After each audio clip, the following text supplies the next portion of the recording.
What happened? Mother Jessica, where am I? You are at the hospital. Lucy found you lying in a pool of blood after you had slit your wrists. You were rushed to the ER and given a blood transfusion to save your life.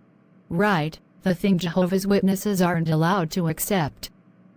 I'm so thankful the doctors could save you, but why would you attempt suicide? I'm sorry. The more research I did on the world, its history, its current status and what could happen in the future, the more convinced I became that the world is going to hell. And it is all the fault of white people like us. I felt guilty for just existing. And if we can't save the world and are doomed to ruin it and ourselves, why go on living? Carrie, come here.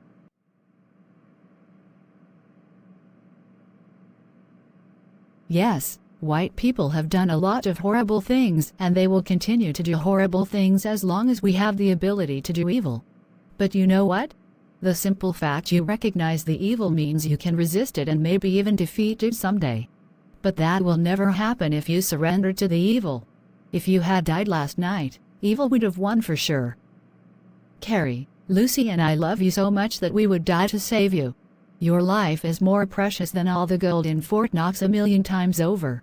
It is your connection to me, Lucy, Debbie, and others that makes you special. That makes you loved. That makes your life have meaning. Throwing it away doesn't just end your own pain, it actually spreads that pain to all the ones that know and love you. I just didn't see it that way. Can you forgive me? Carrie, there is nothing to forgive. You are a survivor, and that is something to be proud of. Hello, Mrs. Sims. Carrie, it appears you are already recovering, physically, at least. Your vital signs are stable, so I will have you released to go home in a few hours. But I strongly urge you to get counseling. Yes, doctor. I'm sorry for all the trouble I caused.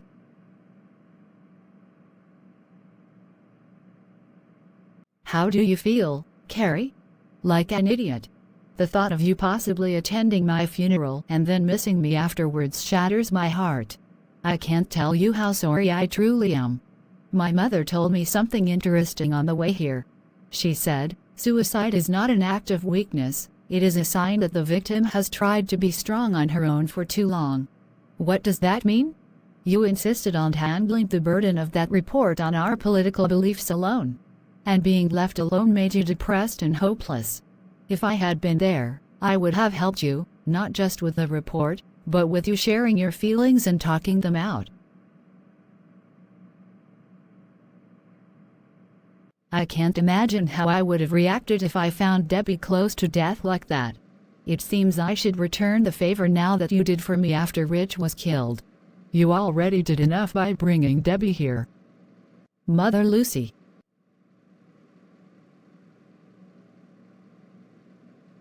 I don't know how you can even look at me after what I did. And what I am. I was feeling that you must hate me for being white, and that you'd be better off without me. No, Carrie, I would never hate you for being white. You are not to blame for anything your ancestors did to my ancestors. When you were born, a nurse put you in my arms after Jessica held you for a couple of minutes. And I didn't see a white baby. I saw my beautiful daughter. And you are my beautiful daughter still. And forever. Thank you, Mother Lucy. Let's go home.